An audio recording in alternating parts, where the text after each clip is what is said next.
Well, we're back. I'm not going to welcome you to the channel. We just finished it up.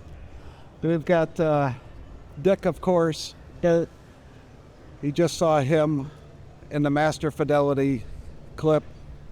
And Bert, I wanted to get you on the channel by yourself and talk to Dick and I. I mean, you know, Spirit of Turtle, what you're doing over there is, it's unprecedented. Unprecedented. The recordings that you make are absolutely phenomenal. And I got to tell you guys, Qobuz is great to discover music, but if you really want to experience, I mean, you've got $100,000, $500,000 plus systems, and you're sitting there listening to music you get for $14.99 a month. Buy some high-res digital files. Go to Bert's page and download some of what he's doing and experience what actually can be done and what's capable. I mean, when you're taking a 1644 digital file, go out and get something that's 256 times the resolution of that. Your system, well, this is why you're buying your system. You're not buying your system to listen to low-res music. And all the DACs out there today can handle high-res. So, which is a miracle. Yes, it is a miracle. To be honest, I've been around in high resolution. I recorded the first 192 24-bit in the days of DVDA. Samsung was asking us to do a recording, an experimental recording, and I did the recording, and I thought, oh wow, this is an answer to many questions I had about digital. Sure. First place. But I immediately thought, oh, come on, this will never happen. Yeah. And then I started recording in it, and all my colleagues said, are you mad? I mean, let alone the hard disk space that you're taking for a session recording, which requires at least 10 hours of sessions. I mean, come on, you have to charge thousands of euros just for your hard disk. And I said, well, I do, and it works. And if you see now, if you grab your iPhone, you will play 192 24-bit any day. I've never thought that. So you thank you for your wonderful compliments. I mean, it's great to hear. To be honest, I don't have a clue about that because I'm just doing what I like. Well, it's what you're doing and what comes natural to you, but I'm telling you that your recordings sound live. I mean, you are capturing what we've referred to many times, Dick, as mic feeds. Yeah, mic feeds. Exactly. I mean, and of course using the proper equipment like Master Fidelity, which is like the clock that you use to record, so we can get true the true clocking. I mean, we're playing back. If we download your DXD files, we're downloading the master edits. Well, I at some point when I started using that, I even made a special section on my platform that said, this is in those days it was Merging Technologies clock, an MT clock recording, right? Which actually said, when you buy this recording, and you have that clock at home, if you're fortunate enough to have a thing like that, you basically play with my tape machine. There you what go. you would refer to when I would bring my tape machine to your home, and you would play with that machine because it has the same time reference, it's same resolution. So in theory, it would be the same. It's just so because it's so damn accurate. Yeah, and any clock that accurate will give you that benefit. But I mean, digital. I always said there should be one clock on our planet who does that, and every digital device should be locked to it 24/7. And then digital would have been a totally different ball game altogether, because then we would have a reference. Like basically analog. Analog is a natural process of magnetic particles that go in a way, and depending on how you adjust your machine, of course. But it has a kind of universal constant in it. And this still the problem of that is, anywhere it deviates, your image is warped. It sort of, it will never come back, basically. Right. What you put down in the bits are there. That's not the issue. If it's recorded, period. But to get it back is rather difficult, actually. And we now even experience with the Master Fidelity deck that when you play back recordings that I did in the mid 80s with, let's face it, mediocre, with Sony F1, even 14-bit recordings digitally, there's a lot of information there that actually can be retrieved. There's a lot more than we thought. That's just because the accuracy of the D2A process. Well, I think that as a industry as a whole, that's going on right now. Even with even on analog, Louis talks about getting the gold out of the grooves. Yeah. We're able to. We're still playing records from the golden age. The RCA shaded dogs, the Decca wide bands, and the Deutsche Grammophon tulips. We're hearing more today than we've ever heard. And you're saying that we can do that with digital now as well. In the day that we made them, we were ignorant in a sense. We thought it was what it was. Yeah. But there's a lot more under the surface. It sure says a lot about those microphones, doesn't it? Exactly. Yeah. Well, the microphones have not really evolved, I must admit. Unfortunately. I mean, I'm still waiting for another solution. This kind of crystal which hangs in front of, which picks it up perfectly in 3 dimensions. But it's a technology that obviously was rather good for 100 years. Some of my microphones are 30 years old, and I have them checked that they're fine. Well, how you place them is the magic. Yeah. I mean, what you're doing and how you capture the performers, I think, is absolutely magical. Well, what I've learned in my business, although I've had quite a few accolades over the years and good reviews and stars, and even maybe my own brand on the records, it's just my personal taste. This is how I shift things until I think, okay, now I can have a nice day. Yeah. And now I have a nice day with the musicians, and I can enjoy the music, and it sounds like I imagined it. And lucky enough, there are enough people like it as well. So probably it's a bit mediocre, maybe. But I mean, I don't know, Bill. To be honest, I only listen to my own recordings, so I have no idea. I know, and Dick knows, and a few of my friends and clients know. Yeah. I mean, so, and what was it? In January of 2023 is when we took on Vivid Dick. Yes. And and Dick came on board, so I picked Dick up from the airport. We take him, we get a phone, we have breakfast, we show up the GTT, and there's a truck in the driveway. That's right. Filled with Spirit speakers, or Vivid speakers. Vivid speakers. So, yes. So we work our butt off for a day, setting up 8 pairs of speakers. Yeah. We sit down at night and we listen to the Spirits, and I start playing Dick. And at this time, I didn't know Bert, and we didn't have Master Fidelity. No. But everything I'm playing Dick is from Challenge Classics. Challenge Classics. Done by Bert Vanderwolf. Yeah. Dick is just freaking out. And so much so that in room, we put a little tag. We put a little tag so we can bookmark. So Challenge Classics there, and all the recordings that Bert does. And now we have a tag for Bert. But no, Been tagged. you've been tagged, Jack. You've been bookmarked. But I'm telling you, that's no.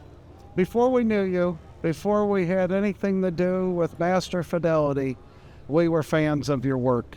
That's And great. of course, I'm very grateful for that. back in the day when you were doing the Turtle records with DCS, the DCS sampler, the stuff you did with Tony Overwater, I mean, it just fabulous. We started at Channel Classics. I mean, you can go back and... Yeah, you started that channel. Oh, wow. There's a lot more. But yeah, great. I mean, during the years, of course, things evolved. I started with old Studer mixing consoles and the B&K microphones. Yeah. Very quickly, we went into DCS A to Ds because those were like way ahead in the time. Changing microphones, I discovered that one of the people I worked with who built modified electronics also came up with a microphone, which I still use. Sonodor, most fantastic microphone you can imagine. I haven't found anything actually really better. I mean, maybe some I could also use, but I'm not a microphone guy in that sense. I mean, people sometimes ask me, "Oh, what microphone do you use for a contrabass and what for a singer?" I say, "I'm sorry, but they're all the same. I mean, I have 25 Sonodors and I can use them, and it's a good. I always say I have a good one. Yeah. Right. And it's the if there's any magic to recording, it's first, it's imagination about what you. And your imagination is, of course, personal as well. So it is about taste. Yeah. How do you want it? You can discuss about distance, width, colors, whatever. But as long as it fulfills my need for communication with the music, it's fine with me. And I push around musicians all the time. I'm more in the recording hall than in the control room, basically, because I run back and forth and I'm dissatisfied with what I hear. Then I go back and say, well, sometimes I just don't know, because there are billions of molecules hitting the microphones, and you have anyway. Then there's the process of editing, and you can destroy any recording with editing. You make it either too perfect, too sterile. Or too sloppy, but it's a craft. It's really a craft, and I've learned over the years to get rid of my ego in doing that. Because when you're young, you're afraid that what will the musician think when I've made all these choices, or what will the audience think? And I've got rid of all of that. I even got rid of all the written notes, because it sort of distracts you from listening what's actually there. And so if there's fear or expectation or whatever, you don't hear what's there. You must recognize that when you're evaluating equipment, that you have to get rid of this whole layers of personal doubt, fear, expectation. Yeah, Because you get something new and you want it to be better. You have to get rid of all that. I say I'm able to listen and be brutally honest. Well, yeah, but even that. that. No, I'm with you. Get rid of that. Yeah. To me, it's about the music. Yeah, but even when you're brutally honest, I found I did 30 years of testing for DCS as well. Even if you say to yourself, "I'm brutally honest," that's a psychological barrier in a sense. You have to come in a phase of actually hearing what is there without even judging it. Yeah. So, and then something will come to you and you say, okay, this works or it doesn't work. And then you can think about why is that, or, it's always in hindsight. Yeah. But in editing, it might be a passage that you think, when you would look at the score, you would say, no, I can't use that because it's not together, or it's out of tune, or they even play a wrong note maybe, which in classical music is not allowed. Yeah. In jazz it is, but in classical music you have to fix that. So sometimes I say, I have to fix this fantastic piece of music because there's a wrong note. Do I have to? Because it really works. But okay, that's the compromise. But in general, I choose the things that somehow on a more universal level communicate with me. And the only way to do that is throw away all this baggage, scores, expectations, fear. Get rid of it, listen to the stuff, and choose. And say, this has to be on the record.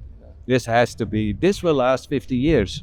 Whilst if you make something really perfect, at the end of the editing, you're like, I don't want to ever hear it again, So it's a very tricky thing, which took me at least 15 years of my career to come to a point that I said, okay, now give me the material and I'll bring you something that will last. And most musicians are not even able to listen to it because they are like up to here with fear and expectation. I always say it's the colleagues police, and it's the press police, and there's police for everything. Sure. There's police for balance. There's a police for intonation. There's a police for what do you call it? Tradition. There's a police for aesthetics. Yeah. It's horrible. It's horrible. These people suffer really because they have so many things. And then there's the police of the label managers who say, it doesn't sound loud enough in the car. I mean, there's so many things that people don't realize. Yeah. In high end, it's very easy to sit back and say, spend $1 million on a system and say, no, that's not right. Nobody knows. They have no idea. They have no just idea went what. on. They have no idea. Taking place. So that's my life. Yeah. So I really appreciate if you guys like my work. The only thing I can say here, enjoy it. Yeah. For me, it ends at the back door, basically, because I have no idea what people do. Sometimes I get emails or calls and they say, hey, the violin is too loud. And I say, well, okay, maybe your right speaker is broken. I don't know. Yeah. Not to go in my place, but if you say so, it's possible. You know, it's a very... so after I do it now for, I don't know, it's 37 years, I think. It's kind of okay. I mean, you do with it what you want, and if it sounds right in this booth, fine. If it doesn't sound right there, possibly. I mean, who can tell? It sounds right at GTT. It does, and just so you know, I'm sure you're all listening to these wonderful experience of a of a true recording engineer. We feel the best one out there. So to get these recordings, remind us of what the website is. The Spirit. It's spiritofturtle.com. Right. It's a funny story, actually, why it's called that way, but it's sort of an umbrella for work I do for not only Challenge Classics, but even for Decca and many independent labels who grant me the right to express myself in a way that is hardly known. For instance, the basis of my work is this three-dimensional. It's 9.1. They call that Oro 3D. Oro 3D in the end is again a kind of compressed format. It's 9624 with the top channels recoded in the 5.1 basic, so that it's backwards compatible with normal home theater systems. Basically, I also sell on my website, and that will cost you a bit of money. The discrete DXD, so basically the master file in 10 channels. And it is, you should, with them, you were talking about Chris Conacher of Audiophile Style. He has a set like that, and when I have a newsletter, there's about 10 seconds later there's a download. Chris Conacher, who experienced this in that format and raves about it, like, oh man, it's like being in the concert hall, or this is almost unimaginably real as a playback form. Sure. Yeah, that's my life. I try to translate that towards stereo best way possible. I think it kind of works. We think I think it works. But it's also due to the fact that my imagination goes further than the frontal representation of sound. In here you have sounds up there and there and there and there, and you build up this sort of image which feels normal and relaxed because it's in 3D. I sometimes have a hard time imagining that things project only there, or some recordings have the tendency to, and if your listening room is very good and you place the speakers good, you sometimes get the feeling that it also is around you. Right. But you never get what you have in the multi-channel. That is sometimes really, it's mesmerizing. The organ recording I did. So it's insane, to be honest. It's insane. People sometimes, they cry in my studio. They say, well, what is this? Well, I look forward to coming and visiting you. Well, you have to be quick because I will be moving. Oh, that's right. That's right. Bert, thank you so much for Thank joining you in. for Really the support. appreciate you. Absolutely. Yeah, we'll keep going. Let's see we hope what happens. so. Yeah, we hope so. Sounds great. Thanks. Okay. Bye.